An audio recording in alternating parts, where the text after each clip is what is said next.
Bir alamız var, екі дүниеміз бар. Үш жүзіміз бар, төрт құбылымыз бар. Жеті атамыз бар, алты алашымыз бар. Біздің елдік таниды түгел адамзат. Бірлік, достық, татулық арта берсін Қазақстан. Жасасын бейбітшілік, мәңгі болсын көк аспан.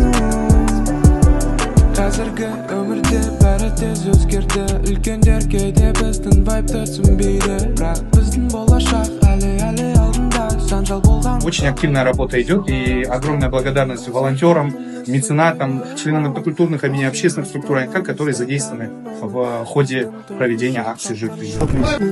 Дәл қабылдады әлемге шыққалы. Бірлік, достық, татулық арта берсін Қазақстан.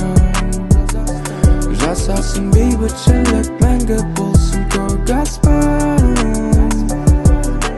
Бірлік, достық, татулық арта берсін Қазақстан. Жасасын бейбітшілік. Орал халқы аман болайық. Күшіміз бірлікте.